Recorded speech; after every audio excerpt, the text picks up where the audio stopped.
नमस्कार दोस्तों, मेरा नाम है अंशुमन नायक और आप सभी का बहुत बहुत स्वागत है इंडियन डिफेंस न्यूज के डिफेंस टॉक सीरीज में, जहां पर हम रोज नए नए डिफेंस अपडेट्स के बारे में बात करते हैं। तो चलिए देर न करते हुए आज की वीडियो शुरू करते हैं।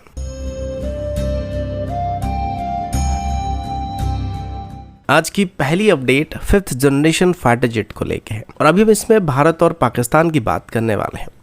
इसमें पहले भी मैंने आप सभी को कई बार बताया था कि अभी किस तरीके से पाकिस्तान की तरफ से भारत की एरियल सुप्रीमेसी को आउटमैच करने की कोशिश किया जा रहा है, क्योंकि जब से रफाल भारत के पास आया है तब से पाकिस्तान की एयरफोर्स इंडियन एयरफोर्स के मुकाबले डाउन साइड में मौजूद है। हालांकि उन्होंने उसके तुरंत बाद ही रफाल्स को काउंटर करने के लिए चाइना से J-10C को खरीद लिया था और PL-15 जैसे मिसाइल को एक्वायर कर लिया था, लेकिन कहीं ना कहीं J-10C रफाल की परफॉर्मेंस को मैच नहीं कर सकता है। लेकिन अभी पाकिस्तान की बात करें तो पाकिस्तान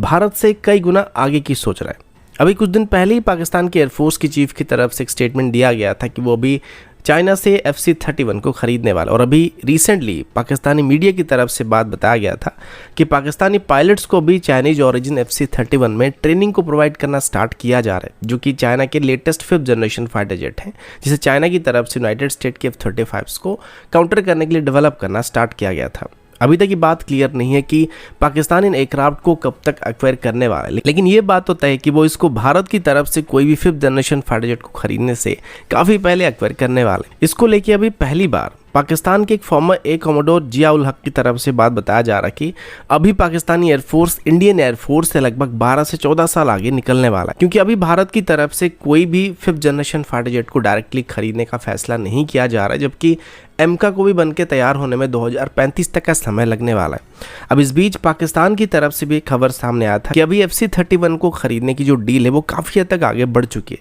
जिस वजह से अभी पाकिस्तानी एयरफोर्स के पायलट्स को इन एयरक्राफ्ट में ट्रेनिंग को प्रोवाइड करना स्टार्ट किया जा चुका है और हो सकता है इनको वो आने वाले 1 से 2 साल के अंदर ही अपनी सर्विस में शामिल करने वाले हैं। आपको याद होगा जब हमने रफाल खरीदा था और रफाल की डिलीवरी शुरू होने वाली थी, तब जाके इंडियन एयरफोर्स के पायलट्स को रफाल में ट्रेनिंग को प्रोवाइड करना स्टार्ट किया गया था, यानी कि लगभग डिलीवरी से 2 साल पहले इंडियन एयरफोर्स के पायलट को रफाल को उड़ाने की ट्रेनिंग देनी स्टार्ट की गई थी। तो उसी हिसाब से देखा जाए तो हो सकता है पाकिस्तानी एयरफोर्स के पायलट को भी FC-31 को डिलीवर करने के लगभग 2 साल पहले ही ट्रेनिंग को प्रोवाइड करना स्टार्ट किया जा रहा है। तो हम उम्मीद कर सकते हैं कि आने वाले 1 से 2 साल में या ज़्यादा से ज़्यादा 3 साल के अंदर वो इस एयरक्राफ्ट को अपनी सर्विस में शामिल करने वाले हैं, और अगर ऐसा होता है तो ये उनको इंडियन एयरफोर्स के फाइटर जेट के खिलाफ एक आसान एयर सुपीरियरिटी को मेंटेन करने में मदद करने वाला, और भारत की तरफ से रफाल को खरीद कर जो टैक्टिकल एज को अपने तरफ शिफ्ट किया गया था वो अभी पाकिस्तान J-31 या FC-31 को खरीद कर अपने तरफ करने वाला है। और ये असल मायने में भारत के लिए बहुत ही बड़ी चिंता की बात होने वाली है, क्योंकि अभी हम कोई भी 5th जनरेशन फाइटर जेट को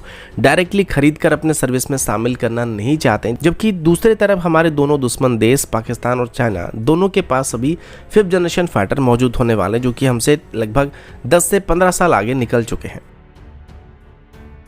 अगला अपडेट टैंक्स को लेके है। अभी इंडियन आर्मी में लगभग 3500 के आसपास टैंक्स मौजूद हैं, जिसमें T-90 अर्जुन टैंक और T-72 जैसे टैंक मौजूद हैं। रिसेंटली हुई लड़ाइयों में हमने देखा है कि modern anti tank guided missiles और लॉटरिंग मुनिशन या ड्रोन्स टैंक्स के लिए बड़ा खतरनाक साबित हो रहे हैं, जिस वजह से अभी टैंक वॉरफेयर की एग्जिस्टिंग टेक्निक को चेंज किया जा रहा है। और आपने देखा होगा रशिया और यूक्रेन के बीच जो लड़ाई चल रहा है उसमें टैंक्स के ऊपर कोपकेज या ड्रोन जैमर जैसे कई और सिस्टम को भी इंस्टॉल किया और मॉडिफाई किया जा रहा है, लेकिन फिर भी जो modern anti tank guided missile होते हैं या मॉडर्न एंटी टैंक वेपन्स होते हैं, ये वर्तमान की लगभग सभी मॉडर्न टैंक की एग्जिस्टिंग आर्मर को पेनिट्रेट कर सकते हैं,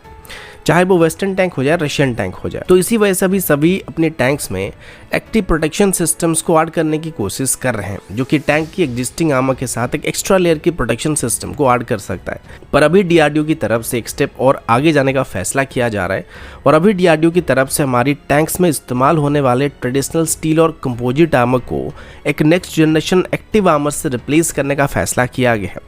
ये दरअसल एक्टिव प्रोटेक्शन सिस्टम नहीं है, बल्कि यहाँ पर हम लोग एक कम्प्लीटली अलग ही तरह की आर्मर के बारे में बात कर रहे हैं, जो कि टैंक्स की वर्तमान की पैसिव स्टील आर्मर को या कंपोजिट आर्मर को रिप्लेस करने वाला है। इस आर्मर में खुद की सेंसर्स मौजूद होने वाली, जो कि अपने आप ही इनकमिंग प्रोजेक्टाइल को डिटेक्ट कर सकते हैं और उसी हिसाब से काउंटर मेजर सिस्टम्स को भी डिप्लॉय कर सकते हैं। फिलहाल इस आर्मर के बारे में ज़्यादा जानकारी अभी तक पता नहीं है, क्योंकि इसको अभी हाल ही में डेवलप करना स्टार्ट किया गया, लेकिन आगे चल के इसको सभी एग्जिस्टिंग पैसिव आर्मर्स को रिप्लेस करने के लिए इस्तेमाल किया जा सकता है और इसको आगे चल के टैंक्स के अलावा इन्फेंट्री कॉम्बैट व्हीकल और हमारी कोई लाइट टैंक में भी इस्तेमाल किया जा सकता है। अगला अपडेट इंडियन एयरफोर्स की तरफ से, और अभी हम इंडियन एयरफोर्स की अपाची हेलीकॉप्टर के बारे में बात करने वाले हैं। अपाची हेलीकॉप्टर अभी इंडियन एयरफोर्स की सबसे ताकतवर अटैक हेलीकॉप्टर है, लेकिन जब से इनको इंडियन एयरफोर्स में इंडक्ट किया गया है तब से इनको कई बार इमरजेंसी लैंडिंग करना पड़ा है और कहीं ना कहीं तकनीकी खराबी का सामना करना पड़ा है और हादसों का सामना करना पड़ा है।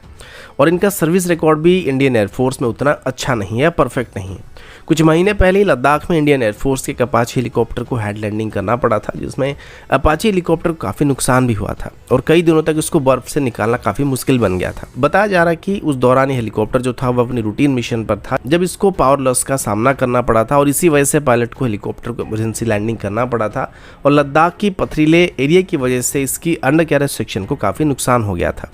इसके बाद अभी इंडियन एयरफोर्स की तरफ से उस हेलीकॉप्टर को वापस सर्विस में शामिल करने के लिए ठीक करने का फैसला किया जा रहा है, यानी कि जो भी नुकसान उसमें हुआ था उसको ठीक करके वापस सर्विस में शामिल करने का फैसला किया जा रहा है। लेकिन इससे पहले अभी इंडियन एयरफोर्स की तरफ से बोइंग से इसको लेके मदद मांगा जा रहा है, क्योंकि हेलीकॉप्टर में जो डैमेज हुआ था वो कितना है और इसको अभी रिपेयर करने में कितना खर्चा होगा ये सबसे पहले एस्टिमेट करना काफ़ी ज़रूरी है।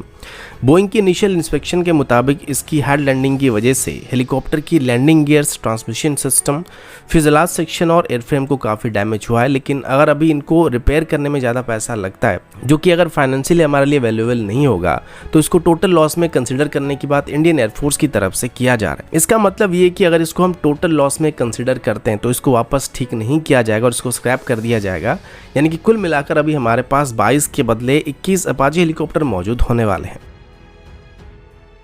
अगला अपडेट मिग 29 को लेके है। मिग 29 भले ही इंडियन एयरफोर्स में बहुत ही कम मात्रा में मौजूद हैं, लेकिन फिर भी खास करके हाई अल्टीट्यूड एरिया में इनको सुखोई से बेहतर पाया जाता है, जिस वजह से अभी लद्दाख रीजन में भी इंडियन एयरफोर्स की तरफ से मिग 29 स्क्वाड्रन को डिप्लॉय करके रखा गया है।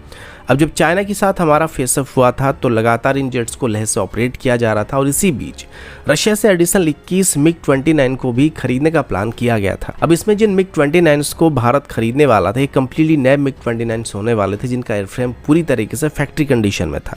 और इनको वर्तमान की स्टैंडर्ड में अपग्रेड करके रशिया भारत को डिलीवर करने वाला था और इसको बहुत ही कम कीमत पर भारत को ऑफर किया जा रहा था। लेकिन अभी भारत की तरफ से इस डील से पीछे हटने का फैसला किया जा रहा है। अब काफ़ी लोग इसको लेकर सवाल कर सकते हैं कि आखिर ऐसा क्या कारण है जिस वजह से हम मिग 29 की एक और स्क्वाड्रन को अपनी सर्विस में शामिल करने से मना कर रहे हैं, जो कि मिग 29 की सबसे मॉडर्नाइज वेरिएंट भी होता है और ये तुरंत ही इंडियन एयरफोर्स की स्क्वाड्रन स्ट्रेंथ को मेकअप करने में हमको मदद करता है, जो कि काफ़ी कम हो रही है। लेकिन फिर भी अभी इसे कैंसिल करने का फैसला क्यों किया जा रहा है? इसके पीछे भी ये तर्क दिया जा रहा है कि वर्तमान इंडियन एयरफोर्स में जो मिग 29 मौजूद हैं लगभग 30 से 40 साल पुराने होने वाले हैं, जिनको आने वाले 10 सालों के अंदर हमको रिटायर करना पड़ेगा। लेकिन अभी अगर हम एडिशनल 21 मिग 29 को इंडक्ट करते हैं तो इनको हम आराम से 20 से 30 साल उससे ज़्यादा समय तक भी इस्तेमाल कर सकते हैं। लेकिन